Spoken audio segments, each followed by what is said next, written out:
Welcome to another episode of Board Game Specialists. I'm Carla. And I'm Melanie.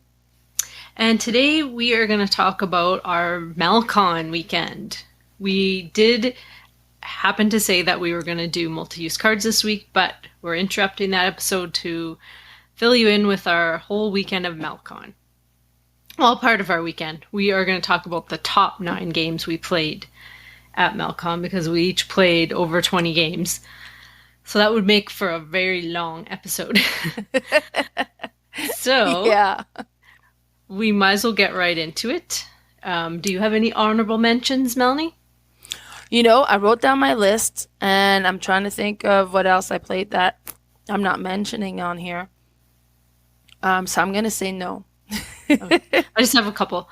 One was Wild Serengeti, which I had played before. And so what I did with my list was all new to me games. Is that what I put on here?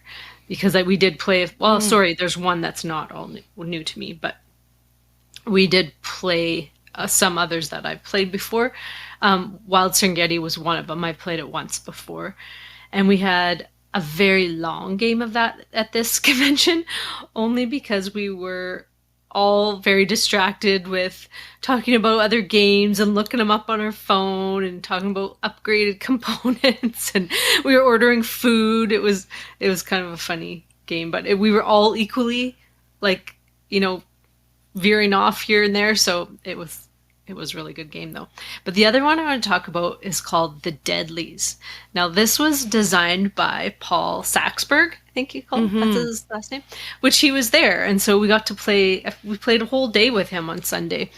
And he had said, I'd kind of like to play a few of these games, and he'd put this one on top. He said, I've designed this game. I said, well, bring it out. Let's try it. He said, it's a sort of a gamer's version of Uno. So he put it on the table, he taught it to us very well, and it's all about the 7 deadly sins, and those are the suits of the game.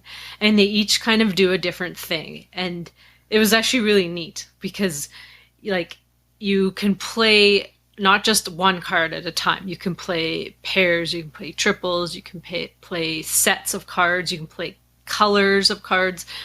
It was really neat. And then depending on what you played, you would sometimes call out another player to play a matching card, and if they had it, they would have to pick up some cards, or if they didn't have it, you would have to pick up some cards. I'm kind of forgetting the rules now, but they each did a certain thing, and if we only played it one full game, which is quite quick, there was 4 of us, but it would be really neat, and I kicked myself for not asking him to buy a copy. I'm not sure if he had a bunch there, but I'll have to hit him up at FelCon and try and get a copy from him. Yeah, actually, he ended up sending me with a copy home. I went home with a copy of his, actually, because I played that game when it was in its prototype form quite a long time ago, and it was great. And I remember I won, so that was nice. But it's nice to see the fully published version of the game now. And I hadn't had the chance to or get my hand on it yet. So he's like, "Do you have the Deadlies?" And I was like, "No." And he's like, "Well, here we go. Happy birthday." Yeah.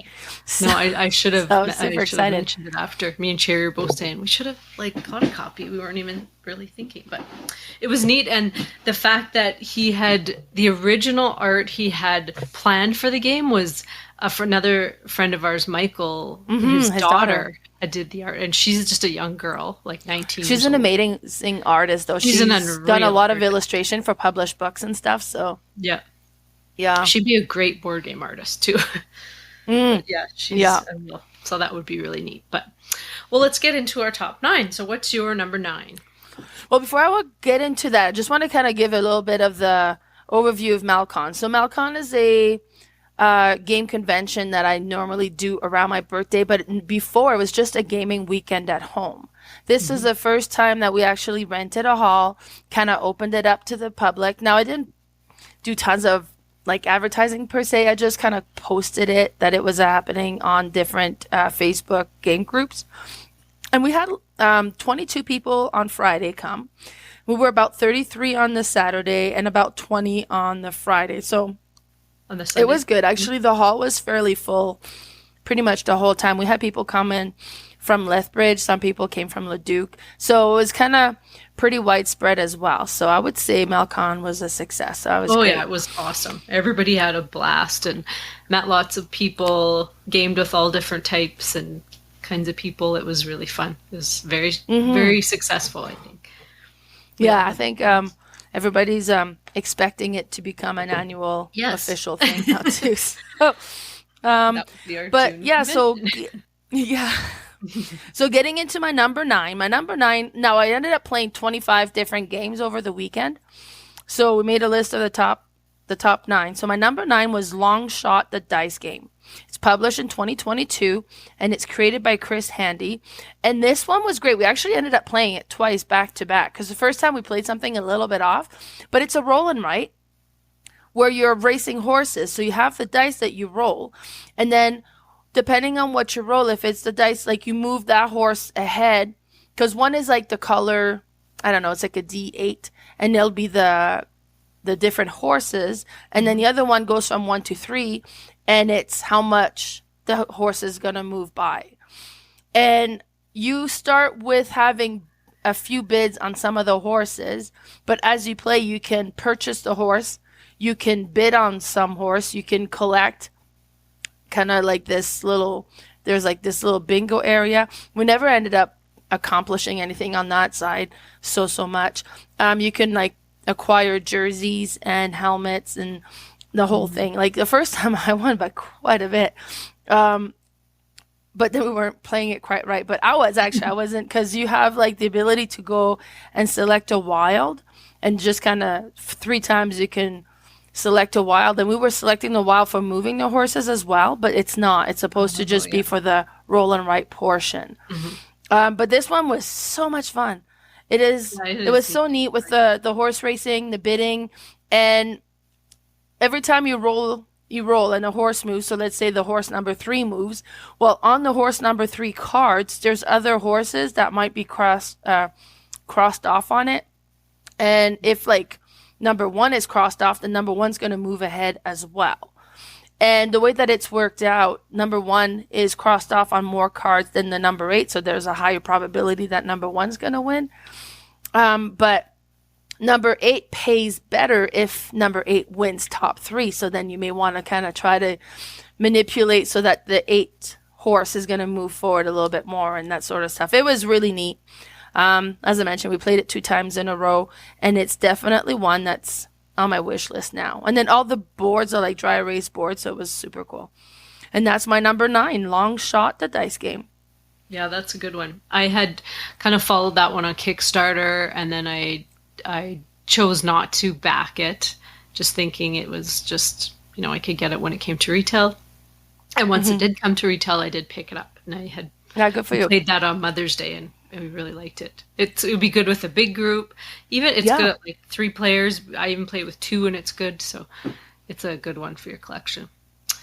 My number 9 is a game that I have played several times, and this was Anomia, made in 2010 by Andrew Innes. Now, I love that one. Oh, I know. We played it at the time of evening when was it Saturday night? Saturday night, we were getting very tired and goofy, and we're like, we need something to wake us up, because I think it was only about 8 o'clock. We wanted to get, make it right to midnight and play some other, deeper strategy games. So we put this on the table, and it was 3 of us playing, and we couldn't stop laughing. I think Ashley was actually in tears laughing so much. But how was Ashley at that? Because playing other word games, she just blurts out anything. Oh yeah, she does. And we all did. Like, it was just hilarious because like, doesn't anomia mean on the tip of your tongue? Like, I think I think it's like like that. That's called anomia. Yeah. But it's just a basic game of cards where you each just set down a card, and it has this symbol on it. And if you happen to match someone else's symbol, well, you have a category on your card, and they have a category on their card. And you are trying to say the other person's category, like something in the category, faster than the other one.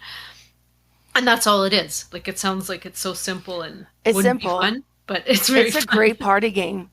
Oh, yeah. And Oh, we had so much fun with that. I think we played at least twice, and then we were like, okay, we're ready to go. We got a couple hours. We can play anything now. But yeah, Yeah, I that saw was you fun. guys setting that one up, so Yeah, you might have been playing Longshot at the time, actually. I'm maybe. not sure, but maybe. Anyway, that was Mm, my number 9, Anomia. wonderful. So my number 8 is Nidavellir. Nidavellir? I have no idea how Nidavellir. to pronounce that. Nidavellir. Yeah. It's published in 2020 and it's created by, is it Sergei Laget or Serge Laget? It depends on how you pronounce it. In French, we used to Hmm. call it Serge. So I'll say Serge Laget. And this one was interesting because you all start with these little tokens and you got these 3 spots on your board. No, that's the 3 spots and the 2 on the bottom. Did you play that one with me? Yep, that was the first Okay, game yeah. we played. Yeah, yeah. But, So you got the 3 spots and then the 2 on the bottom. And it's like, I can't remember what the numbers are. 1, 2, 3, 5. Well, anyways, but one's a 0. And then when you place for top 3 spots represent the 3 parts that's on the table that's going to have cards assigned to it. And you put the token to kind of select when you want to draw from there. So if you put a 5 on the first one, then when that first location comes up, if you've outbid everybody, then you're the first one to pick the card that you want. Um, then you kind of go in order, right? So if you got outbid by somebody else, then you got to wait your turn and you get to draw what's left over there. Now, if you put the 0 is going to take those 2 tokens that are at the very bottom. You flip those over, you add them together, and you exchanged your largest token for one of the combination one. And there's like a pool where there's all these tokens that you can swap for. So maybe I had a 5 and a 2 on there. So then I can actually exchange my 5 and get a 7. So now I have a bigger token that gives me better option and a higher chance of outbidding other people. But everybody's doing this as well. So, and then you can kind of like trade your 7 and your 5, and then you're actually changing that and getting a 13 and if those tokens are ever taken on that little, and it was like a little cardboard rack. It was neat. It looked cool. And if the 13 is all gone, let's say, then you get to go to the next highest token. So sometimes it's worthwhile trying to collect a token when there's a lot of tokens that's been taken because you kind of boot up fairly easily. And then you're selecting these cards, and it's kind of like a set collection, and you're scoring on the total of the cards. And sometimes you can, when you get a set of all, because I think there was 5 different type of cards. And then when you got one of each, you got to get like a special ability card that kind of give you extra things that you could do. It was interesting. I had seen it around quite a bit, like I had heard about it, but I had no idea how it played. And it was interesting, kind of with that token bidding thing was interesting. So that's my number 8, Nidavellir. awesome. My number 8 is Tichu, made in 1991 by Urs Hostetler. Now this one, Michael, if you knew our friend Michael, he's so Yeah. funny. We were playing a few games, and then I kind of walked around and was looking around, and all of a sudden I feel this little tap on my shoulder. I turn around, he's like, "Hi, want to play Tichu?" And I'm like, "Yeah, I've always wanted to learn that game." Total his Tichu is personality. neat. Yeah. So he's like, "Yay," because he loves this game. So him and Paul taught me and Ashley this game, and it's a card game. It's like 1991, so quite a few years old. A ladder climbing game. Now it's played with 4 players, I believe, only, or at least 4 players. And what you do is, just like most ladder climbing games, you can play like sets of cards or groups of number, like, you could play 4 5s down, but you can also play full houses, which is different than any other ladder climbing game I've played, because it's usually just sets and runs that you can play. But there's also 4 special cards in the game. And one is a phoenix, and one is a dog. One is another type of bird. And now I'm forgetting the 4th one. But they have special abilities.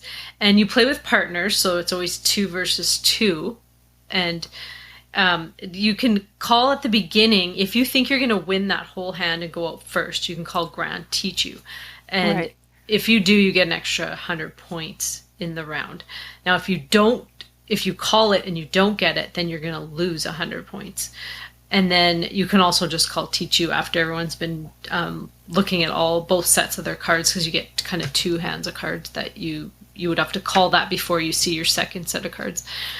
But anyway, you just the first person who has this little one that is one of the special cards, they will go first, and they will start the round. And you just keep going around until somebody wins it. So it doesn't just go like around the table once. You could keep going and going like as many times until you complete the trick. And I've heard people play it before, and they get so loud, and I'm like, what is this game? Like, why is everyone so intense at this game? But I can see it. And it was so funny because Ashley was just sitting there sweating. She's like, oh my God, this is making me so nervous, this game. and she's like, I don't know if I like these. I'm like, I think you like them. You just don't realize you do because you're so nervous and excited about it. But it was funny. We only played a couple rounds because we didn't play up to the, I think, 1,000 or 2,000 points that you would normally play to. But we played a couple rounds, and it was a lot of fun. It took a bit for like the whole first round for me and Ashley to kind of get the hang of it, and then we played another round. There's a few nuance to it that takes a bit to kind of get used to, with the dog card and the bombs and all, the bombs too. Like, they'd have to keep saying, okay, well, you could do this to this. And I'm like, okay. Yeah. And I forgot, there was something I forgot, and I had called Tichu, and then I'm like, oh yeah, you had to, for the runs, you had to have at least 5. And I had like 3 sets of 3 runs. Oh no. Oh yeah, I got this. And I called it, and they're like, you have to have a set of 5, which they had told me, but I forgot. Yeah. I'm like, oh dang. And so yeah, that one hindered us a bit, but it was a good learning game. But I would like to play a full game of that sometime. That was fun. Yeah, that one's a neat one. I've played it with them, with Michael, quite a handful of time. And yeah, the first time we played it was such an epic game. Like I did a bomb. Well, somebody played a bomb, and I was able to outplay their bomb, which is like, that's a lot of cards to kind of do that. And it's neat. It's definitely one that you kind of get really excited and involved about. And then you're playing teams, so it's an interesting one. And it's such the fun part, I think. Yeah, it's just a card game, right? Like, it's a very small game, but it's such a neat one. Yep. I like it. I think Cherry, our other friend, would really like it too. She really likes Scout. So I think she would like this one. But yeah. Number 8, Tichu. Perfect. Now, my number 7 is actually a game I purchased from you at the MelCon flea market. How many games did I end up buying? Like 11 or 12? 12. Well, it 12? Yeah, you guys had a... I'll have to explain this one. We all made a bet, the 3 of us, how many games she was going to buy this time. And I had bid 10 and Ashley had bid 12. And you had bought 11 games, but Paul gave you that last game. And all of a sudden, as we're cleaning up, I see her go, just give him a loony. Just give him a loony for it. And I'm like, what's going on here? And then so she even gave you the loony to give him. Then she's like, yeah, she bought 12. Like, unfair. Cheating going on here. But she wanted to make sure it wasn't a gift so that she could count it. It was funny. There's no cheating going on. That's funny. Yeah, a whole bet going the weekend is like, okay, well then does game have been gifted count, or game that arrived that weekend count? Right. Yeah, you got some birthday gifts too. Those didn't count though. Yeah. And that's so sad because I've got all those new games, and they're all packed up now because I'm moving in the following couple weeks, and my entire game collection is packed, and it's so sad in my house right now. Gosh. Bare shelves. But yeah, so back to my number 7. My number 7 is Dice Town. It was published in 2009, created by Bruno Cathala and Ludovic Maublanc. And this one is so cool because it's Liar's Dice, basically. Like, you have this little cup, and you put the dice in there, and it all has like poker cards on it, and then you shake and you kind of put it down, and you secretly look at what you got, and then you pick one dice to keep, and then the rest kind of goes back, and then you reveal what you're keeping. And then you keep doing that multiple times until you have your full poker hand. But you can, if you wish, spend money to keep more than one dice. If you're getting like, oh, this is actually, I need all three of these dice.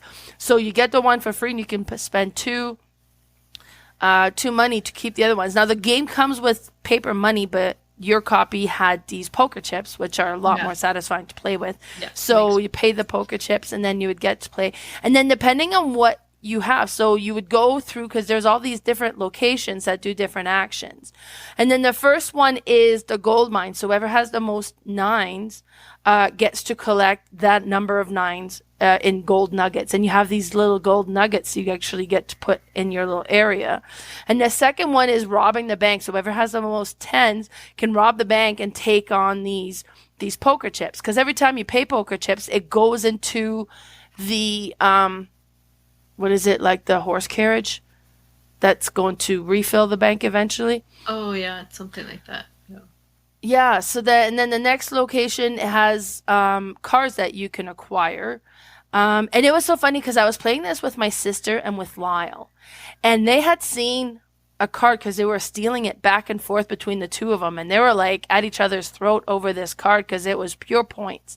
And I think it was like 5 points or something like that. And they're like picking on each other, battling between these cards, trying to steal it from each other. And then I only had the one card, so nobody was bothering me at all. But my one card was worth 7. Oh, they had noise. So when I revealed it, they're like, oh, no.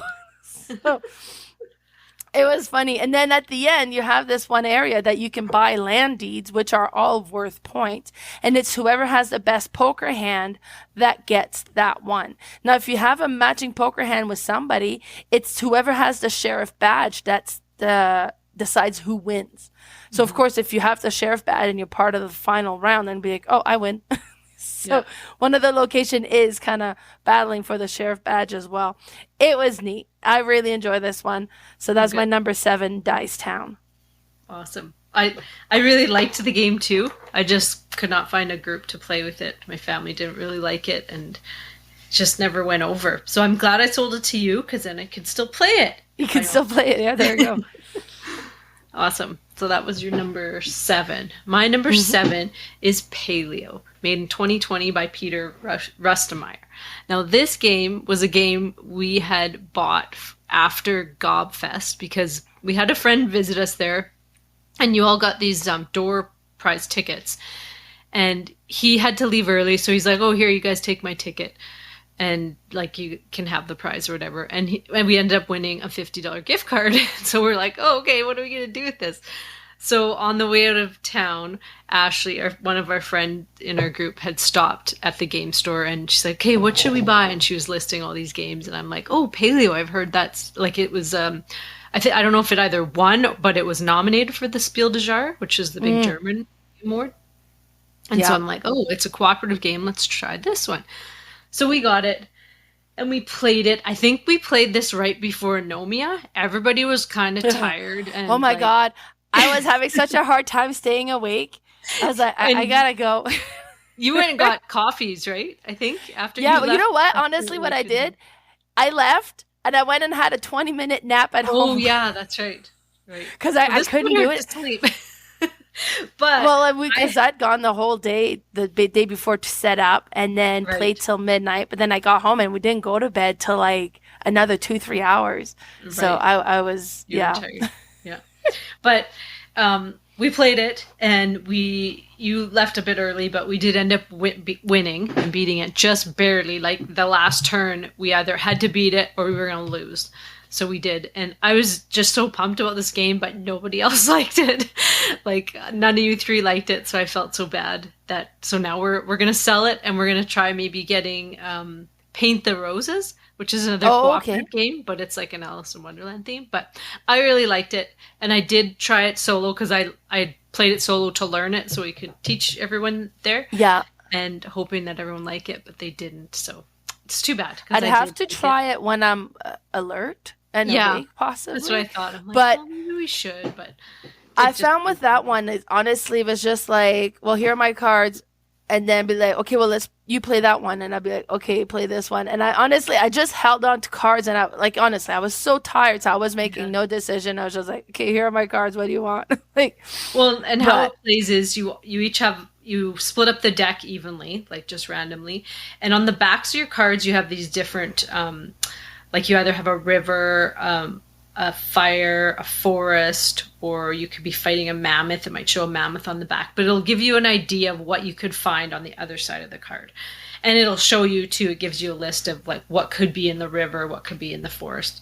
So if you need wood or food or whatnot. So you choose 3 cards on the back, and then out of those 3, you'll pick one.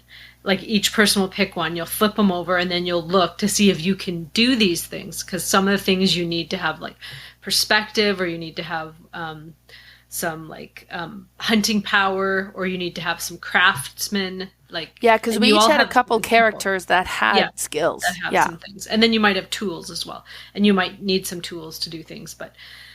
So then you kind of look at your cards and you're like, okay, I don't have enough stuff for this. But if you help me, and if you have a card that on the bottom has a little help symbol, then you can help someone and you just don't do anything on your card. So you kind of like, you really have to cooperate, because you're like, okay, well, I'll use this to help you. I'll just give this up. And then some of the cards, like you might all be fighting one mammoth and you need all this hunting power. So you might like kind of plan for that turn. Like, let's just build up these huntsmen.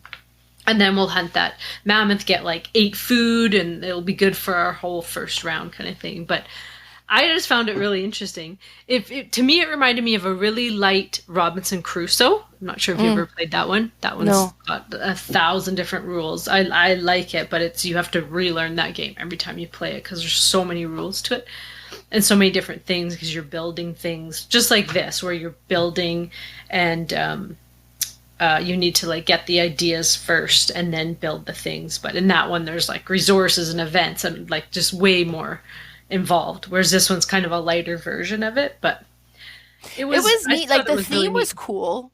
Yeah. With the caveman theme. And then the whole goal is for us to make this cave painting that you're adding little sections to as you kind of finished a round, if you're successful with the particular round and have acquired what you needed. So the whole game looked great. The artwork was beautiful. Yeah, it was. The theme was very interesting. Yeah. Yeah, it could have just been timing of when we played, but it was could have been timing. It could be that this one, like, honestly, I felt that I was just holding on to the cards, and there was just because it's such a co-op game, that you're not really deciding for yourself what you want to do. It's like you decide as a team, so it's kind of, you have like 1 or 2 people kind of, okay, figuring it out, and there's, okay, well, we'll use your card for that. So it was just like almost too cooperative, I guess. So which probably makes it a great solo game. Yeah, it was a good solo game. But near the end of the game, like, we got a lot quicker. Like, we'd flip our 3 cards and you'd automatically look around and you're like, just pick one. So it was like, it got really fast, where you would be like, 1, 2, 3, flip. Yeah, you do this, because we learned the symbols, once you kind of, at first you're like, okay, what does that one mean? What does this one mean? Right. So once you get the symbols, it would go a lot quicker, and, you'd kind of know, okay, well, you're doing that, I'll do this, flip. Okay, I'm going to, build or craft something, you're going to do this. And, yeah, like, it would be something we almost should try it one more time, but for sure, I think really we should, because I mean, like, the game is gorgeous, and then it had like that little stand, because you're discovering new skills that you can acquire, and so it's interesting. Yeah. I think the biggest hurdle was just how exhausted we all were. Could be, but anyway, my number 7, Paleo. Perfect. So my number 6 is a game that my sister purchased from Ashley, actually, from the MelCon flea market. And I regret not being the one buying this one. But you should have had 13 games. Well, exactly. I said, okay, every time you come over, you bring this game over. Yeah, it's cute. And that's For Garden. It was published in 2020, and it's created by Martin Dolezal. And this game is interesting because you have this tower. And you know what? And I think that's what kind of drew me away a little bit. I was like, oh, it looks so gimmicky. Yeah. And sometimes when there's like so much going on the, like, and so, like, it just looks like it's going to be cumbersome. And because you have this base, you have the base, and then you put the first level, and then it has like a little dot, and then you kind of, they all sandwich on top of each other, and it rotates. So, but one side, like each level has a different resource that you need to collect.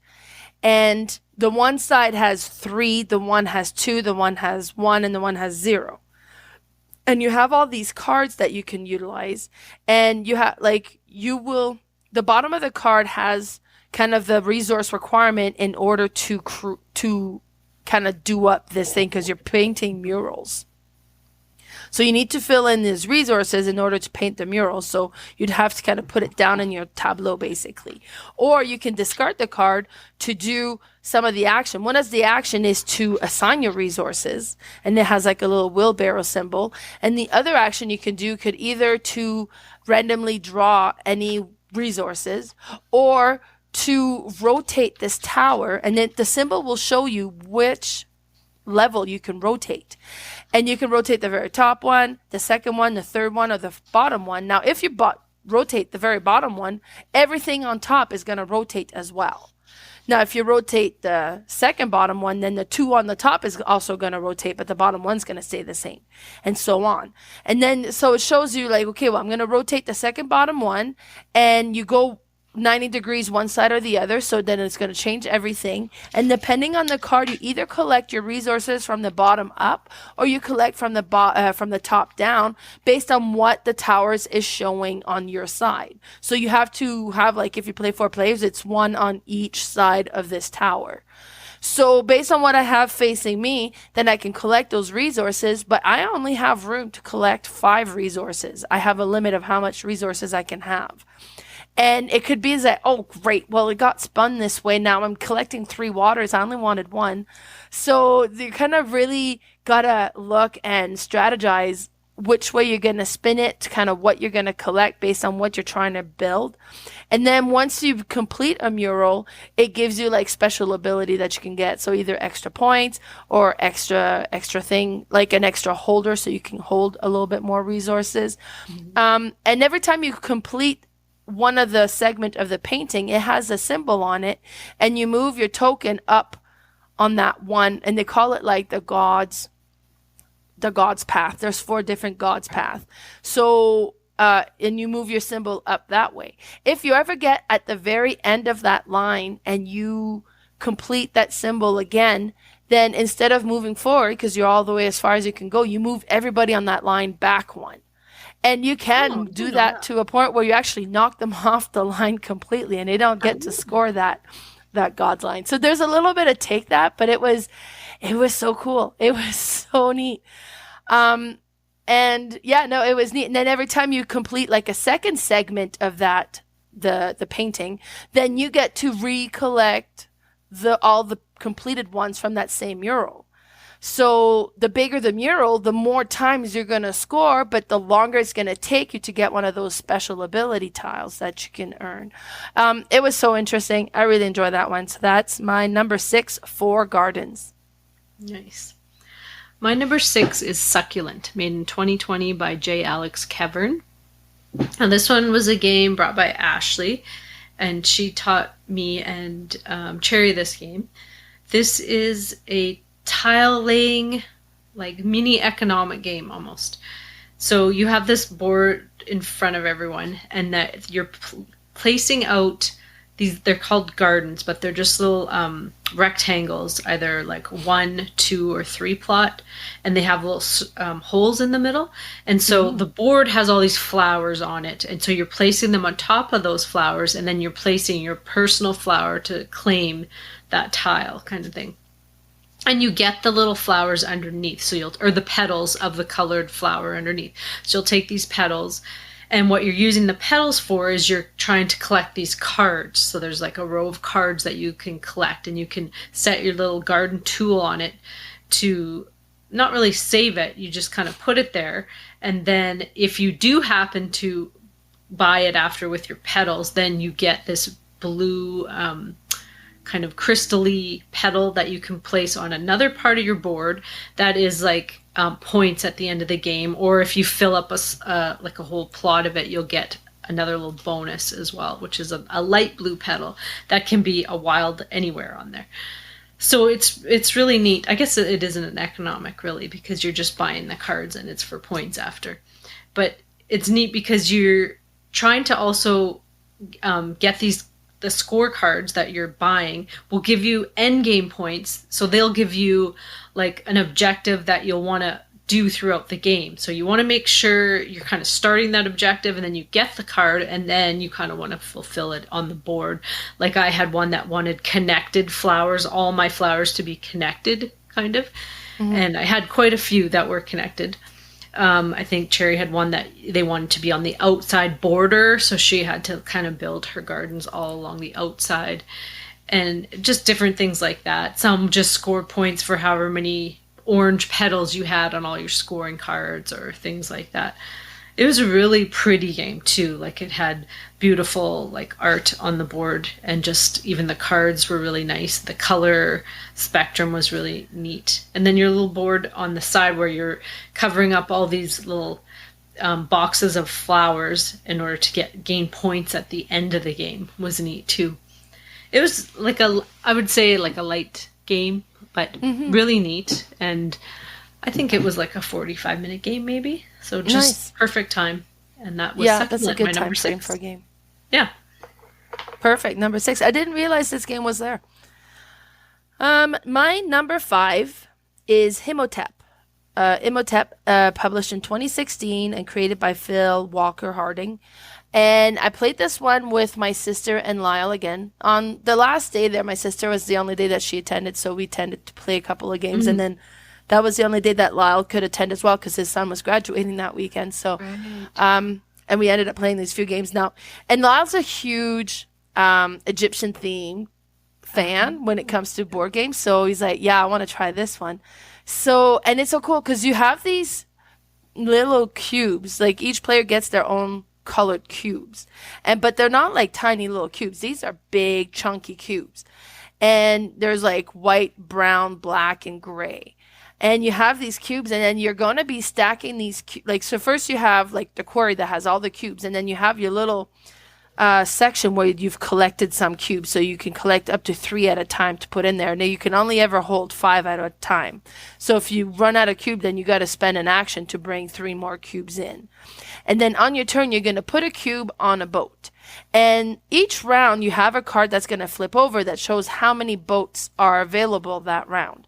And there's like a one spot boat. There's some boats that have spot for 2 cubes. There's boats that have spots for 3, and some that have spot for 4 and 5. And so the rounds will kind of flip up and be like, okay, well, we have this boat, and that boat, and 2 of these. So you kind of see what boats are available to you that round. And on your turn, you can place a cube, or you can move the boat. You can go and dock the boat on one of the location. You can only do that when you've reached the minimum amount of cube that is required for that boat. So with the 2, as soon as you have 1 cube in there, you can ship that boat. The 3 one, you need to have at least 2 cubes, and like so on, right? So, and it's also important on where you put your cube on that boat. You can put it in the middle, you can put it in the back, you put it in the front. But once the boat ships, depending on where you go, it's going to be placed the first one in front first on the different location. And if you're going to the pyramid, like one of the locations you can go is the pyramid, well, depending on where in the pyramid this cube is placed, it's going to score different points. So the base layer at the very middle, that one score 4 points. It's like, it's worth the most. The peak, the first one at the peak of the pyramid is worth 4. Anything after that is just worth 1 point. So you're trying to kind of position your cube so you get access to the higher numbered points. And then you could see it's like, okay, well, I'm putting this one there, and then, so that means when I get to the pyramid, I can score here and here, and that's going to give me the 3 and the 4, so that's going to be 7 points, so that's amazing. And then before your turn comes, somebody goes and takes that boat and ships it, even if they don't have cubes on it. If the minimum number of cubes on the boat, you can ship it somewhere, and then I'm going to send you to the obelisk, so you're just building the tower, and whoever has the tallest tower scores so many points, and then second place and third place and so on. But maybe you're already in the lead there, so you really didn't want to put your cubes there, but they can ship, like, so there's a little bit of take that in that aspect of it where you can kind of mess with people's plan, because like, well, I think you're building that to do that, but I'm going to send you at the temple here. And then actually Lyle at the temple, he has, because at the temple is the biggest the cluster you can do with your cubes, the more points it's going to be worth. And he kept blocking my cluster, so I only had like 3 stones of 1 because he kept building around me, and in the meantime he's got like 17 cubes in his cluster. So it was really neat. It's a super simple game. The tiles are like, we played on the level, well, on the A side. There's a B side that kind of adds a bit more complexity to it that I haven't tried yet, but that's my number 5, Imhotep. Yeah, I really wanted to try that game. I think I was in another game when you started it, and I looked over, I'm like, oh, there it is, they're playing. So I kind of popped over in between turns to check it out. It looks really cool. Awesome. My number 5 is Keyflower, made in 2012 by Sebastian Bleasdale and Richard Breeze. Now this one you taught us. I have been wanting to play this game for a long time. We played a 5-player game? Yeah, 5-player game of this. And I remember you had said that it could go long if there was a lot of AP in there. So I was a little nervous. I'm like, when the 5th joined, I'm like, oh no, this could be the whole morning. But we actually played it pretty quick. It was a good group. This is the fastest that game has played for me. Yeah? No, it was neat. So you have these tiles that are placed out in the middle of the table, and you each have a starting like farm. Is it like, or like a homestead? It's like a little house. Yeah. Yeah. And so then you have a bunch, you start with a bunch of meeples. And so on your turn, you're just bidding for these tiles, or you're either bidding or you're placing a worker on to use the tiles. And so by bidding the tiles and winning them, they will be added to your little homestead, and you'll have to place it around, like it has to match, water to water or like a trail to trail. But it's so neat because you can bid, and then if someone outbids you, you can take those meeples back. They have to stay together, but then you can place them somewhere else and bid on another tile, or you can use another tile. If somebody already had 1 meeple there, you could put 2 on and use it. And at first, the first couple of rounds, I was just like, I don't even know what I want. Like, I don't know what to get. What's good to get, So I just kind of went through the motions and got a few things, and then it started to click. It was like, okay, yeah, where's the wood? He's got the wood. We got to go get the wood over there. Or you try and bid on the wood tiles, or like depending what resource you needed. And then there's also these boats that you're going to bid on, because everyone will get a boat at the end of the round, and whether you've bid on the 1st, 2nd, 3rd, or 4th, that'll be the order in which you get to choose the boats. Now, those always had all the meeples on it that you would use for the next round. The other way you could have meeples for the next round is if you had them on your home tiles, if you placed them on there to use them, or if somebody else placed them on there to use them. And the funniest thing in this game is when you build up this really cool tile and you flip it, and it's, just really juicy, and you're going to get 3 gold on it. And then as soon as you flip it, some jackass grabs their little meeple and puts it on and takes that gold, and you're like, ugh. But there's going to be 4 turns before it comes back to you. Someone's going on there. So you kind of look around as soon as someone flips a tile, and you're like, oh, yep, I'm going there. Yeah. It's a really neat game. I really liked it.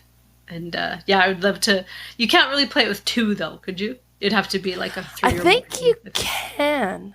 Yeah? And I don't know if I've ever tried it at 2. I've always kind of tend to play this one at a slightly higher play count, just because that's the way it worked out.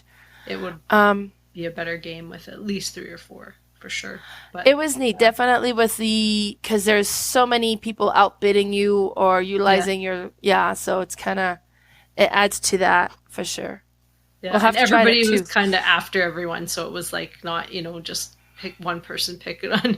You just wanted what you wanted, so then you would go for it. And, it's really well, because when you're playing, meeple on the person's tile, they get those meeple for the next round. So you you're are helping in a them. way helping them, right? Yeah. So you're not doing it unless it's helping you as well. Yeah.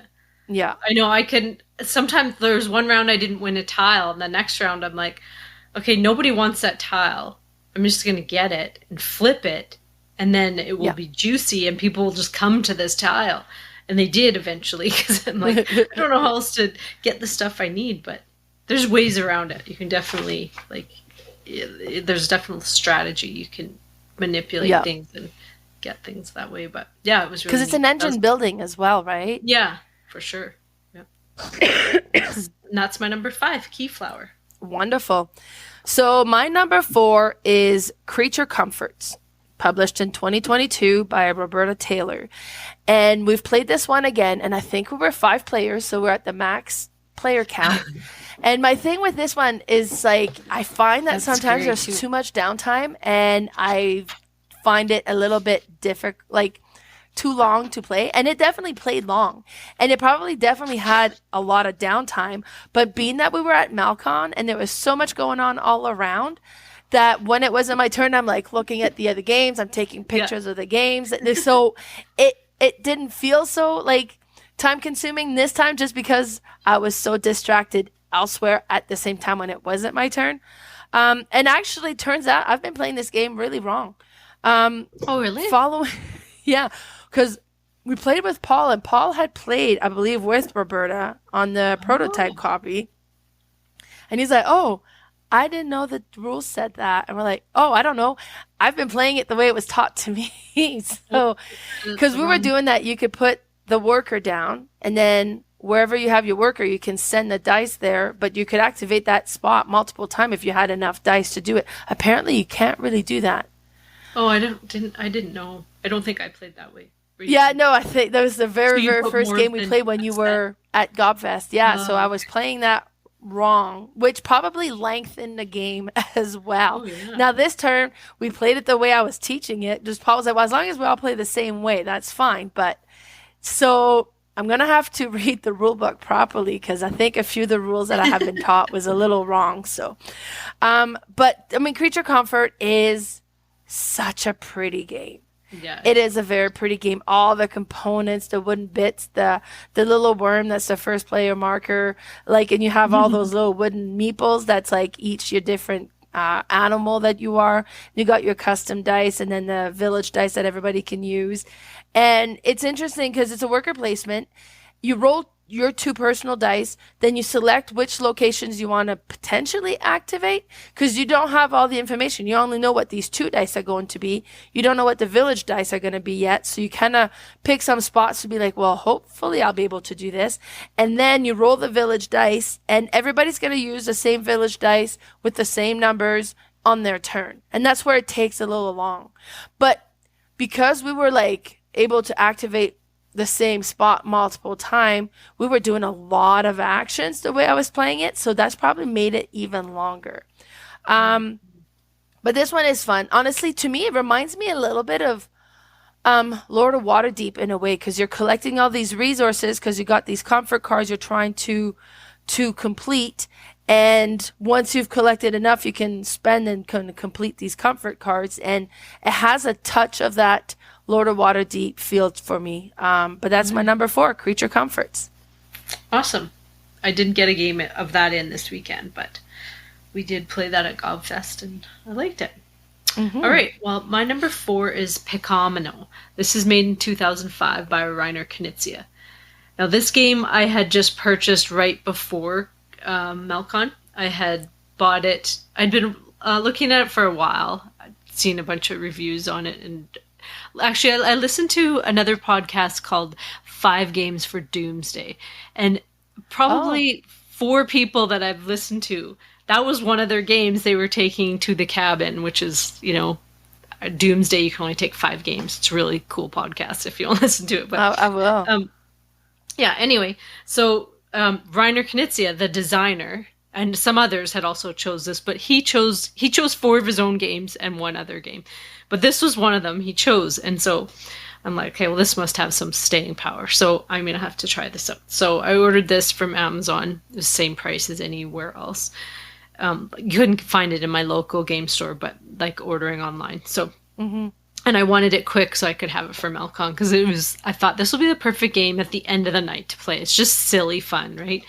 So what you do is you have these little dominoes and they have a number on them and some worms on the bottom. And you line them up. They go from, I think, that 21. game. Yeah, I saw you guys play that. Yeah, 21 to like 36, I think. And then you have 11 and a 13. So they're all lined up. And what that is the barbecue, and you're barbecuing worms. This is the theme of it, really. And then you have this handful of dice, and on your turn you roll these dice, and you group them into like numbers. So you have like a group of 5, 4, 3, and then you might have rolled some worms as well. And so then you can choose one group. So like say you chose the 3s, so I put those aside. I can roll the other dice, and then I have to choose a different number. I can't choose 3s. I have to choose a different number. And what you're doing is you're trying to get like a big number so that you can take one of those dominoes up there, which is the worms, right? And the lower numbers have like only a couple worms, but the higher numbers have big, like 4 or 5 worms on them. So you would like to get the big numbers if you can. But the other thing is on these worms, are these little special animals. You have one that is like an apple, and that counts as 3 worms at the end of the game, because the whole idea of the game is at the end you will count your dominoes however many worms are on them, not the numbers, just the worms, and that's how you win the game, is having the most worms. There's also a little tiny worm, a little red worm, and he's worth a worm, because in order to take a domino, you have to have rolled a worm. So if you have him on your domino, then you always have a worm and you don't have to roll worms. And he's worth 5 points as well.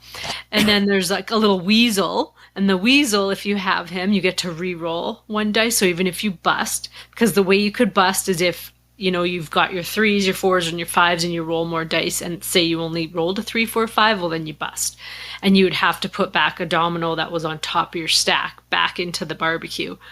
So you lose it completely. But there's another little one, the golden dice. So this just adds another dice that you can roll. And then there's a hen, and the hen will sit on your domino and he'll protect it, because you can steal from other people. If you roll the exact amount that's on top of their stack, because you only stack them, you don't like lay them out, right? You just keep stacking them on top, and the top one's vulnerable. Well, if you have this little hen, well, she protects it. So if somebody has the number, they'll just take your hen instead of your domino.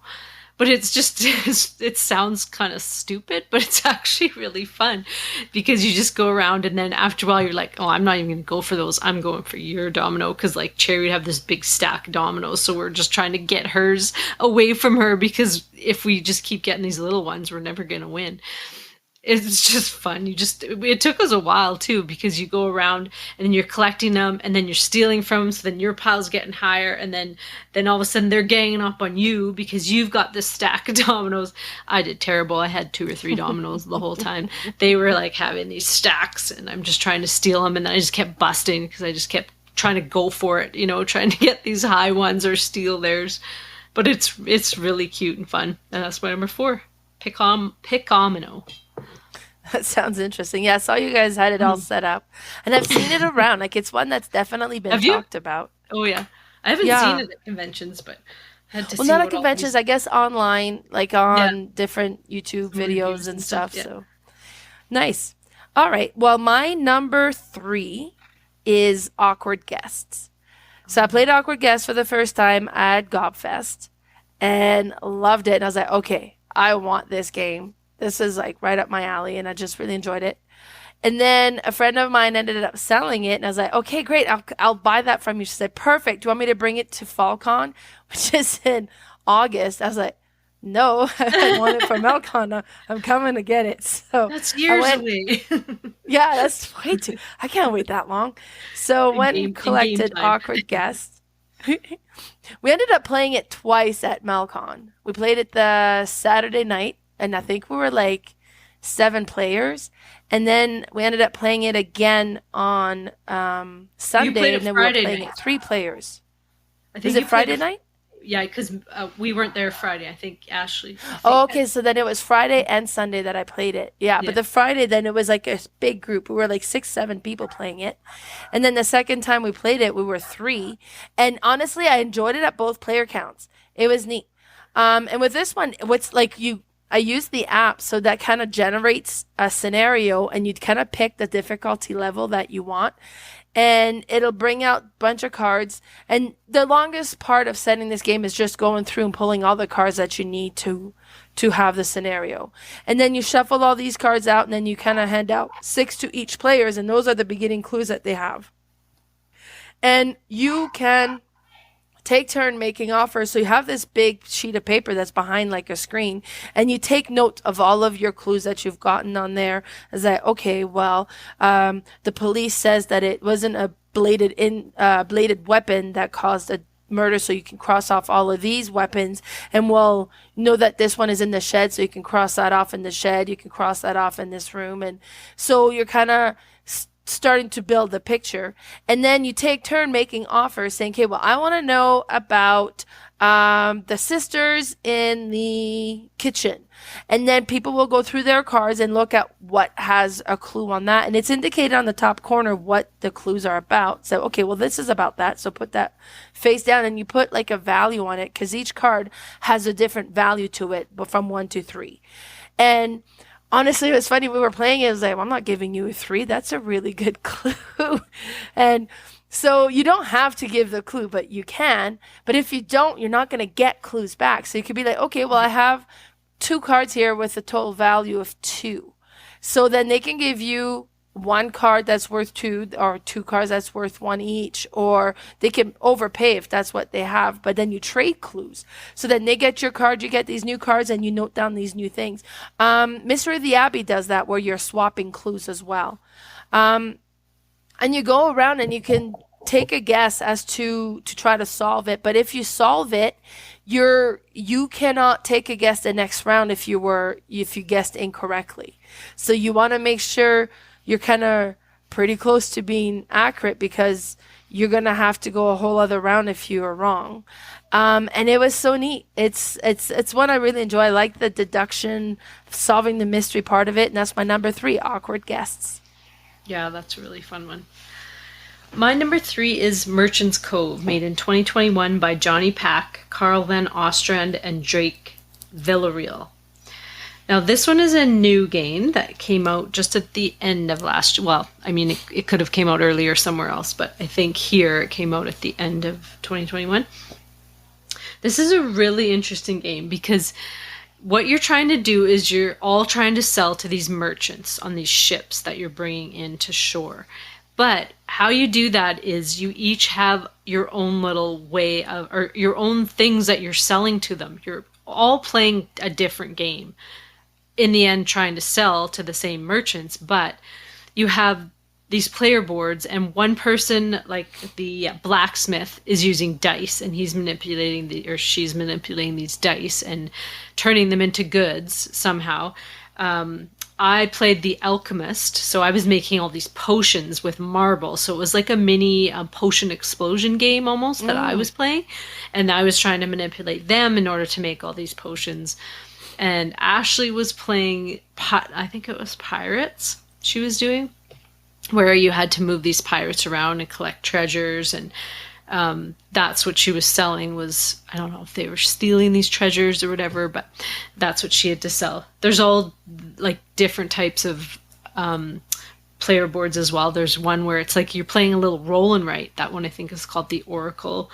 There's an innkeeper. I'm not sure what they do. There's a little rancher where you're like planting all these eggs and they have to hatch, and then you're selling these dragon eggs to these merchants. But what happens is you have all these boats lined up, and on your turn you get to do like something on your board to like help you make your potions or whatever you're going to sell. And then you get to move, chances are, because you're using time as a resource as well. So depending what you do on your board, you'll use 1 or 2 time. And that's how you'll move around the board. And in Nova Luna style, whoever's in the back gets to go next. right? And so sometimes you might pass this little icon with a meeple, and then you'll get to add people to the boat. So you'll just pull them randomly out of a bag, depending on the color. You can put them on wherever you want the boat. Now, then, once a boat is full, you'll slide it to the top, and there's different ports. There's 3 boats on one side and 3 on the other, and the 3 on the left can only go to the 2 ports on that side, and the 3 on the right can only go, or maybe it's 4 and 4, and they can only go to the 2 on the right. So the left one is like you want small goods, and then in the middle you want big goods, and then beside it you can have either or. And then there's also a black market where you can sell any of the goods, but you have to take I can't remember what it's called. They're like these little skulls that are negative points that will be multiplied by however many of these like little gray guys come to shore.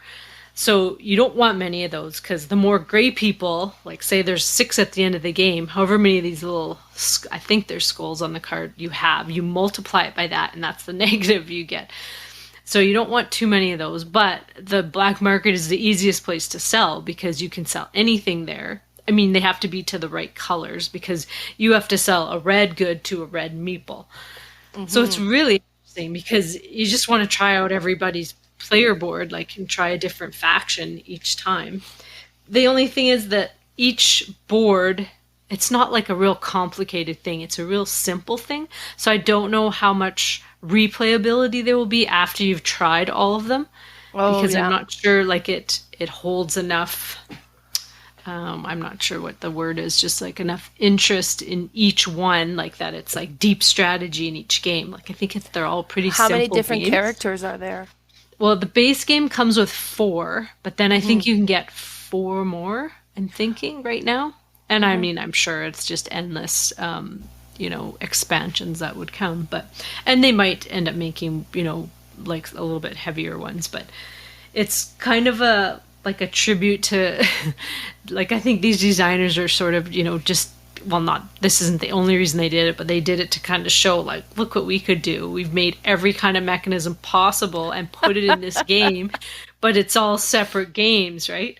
Yeah. So it's kind of neat, and I'm interested in playing more for sure. I hope it'll hold up in replayability. I'm not 100% sure, just depending how, like how exciting each player board is to do, but and it depends on your collection too. Like honestly, with the size of the collections we have. Oh, I know. It's not. If I play a game 4 or 5 times, that's a lot. Yeah. Like when you got so many games. Yeah. But how was it to teach with everybody playing differently and? Well, you have your own little rule book, and it's not very big. Like, it's, 2 pages. So you can just refer to it. Like, she kind of taught us, like, roughly, and then, I would be like, oh, okay, well, I can actually do this. And, like, because then once you're, like, putting all your marbles out to the potions, then I can take one action to, like, brew them all into, like, goods, right? Or into potions that I'm going to sell. So... it just depends on what each one, like I didn't actually know what Cherry was doing with the dice. It looked kind of interesting, and I love dice. But there was another faction. What the heck was it now? I can't remember what the 4th base one is, what they did. It was like a time travel one? Or? Yeah, it was a time thing. You're moving these discs around with time. It looked kind of neat too. That one, I think she did say was a little more complicated. So there's probably like varying degrees, and I mean it would be neat because someone who knows all the faction could take the hard one, and newbies could play, and they could say like, you take this easy one, and then it's equal, like you'd have an equal chance the of skill winning. Equalizer. Yeah, but such an interesting game. Like I'm looking forward to trying. So is it simultaneous play or? No, you take a turn and you do an action and you take your time, but it's really quick actions. Like you can only do a couple things. You can also hire these people too. That there's a little slot where you can slide them, and then after you've filled that up, or you can do it any time, you can go to another spot and then do all those actions. So it kind of lets you multiply. You build a little engine there, which is kind of neat. But yeah, so that was one of the newer ones I played, and that's my number 3, Merchant's Cove. Nice. So my number 2 is Foundation of Rome, printed in 2022, created by Emerson Matsuuchi. Yeah. I am sorry for butchering people's name. I have a gift. This one, I mean, I've seen it a lot. Like, it was recently released by Kickstarter, so everybody's posting pictures about it, and oh my god, talk about an overproduced game. Yeah. This isn't a game like a game box, it's a game cube. Like, it's a whole huge cube, and you take the lid off, and then you have trays and trays and trays to pull out. And it's I think it retails like over $300. Yeah. And I'm like, oh my gosh, who would spend that much money on such an overproduced game? And granted, yeah, it looks cool, but really? And it plays, honestly, fairly quick for what it is. It's great. And it is so good. Mm-hmm. And I have to take it all back because I was like, oh, that's why. But it's neat. And it plays a little bit like it has like a base from Chinatown, if you've ever played Chinatown, where you have this big grid and you're giving these cards that have these numbers. And this is the thing. It has a big grid and you're getting like, okay, well, A5, you get card A5 and you get card J7 and you have all these little square and you put these little tiny towers on there to show that those are yours. And if you can ever get clusters together, then you can start putting your bigger buildings as well. And then you can upgrade your building. So I was like, okay, well, I have my little tower, but I'm going to upgrade to this building. And this building earns coin. So and it earns me 1 coin whenever I collect money or whenever we score at the end of an era. And then it's like, okay, great. Now with these coins, because the next, like, you start with a handful of these deeds, I guess, land deeds. But then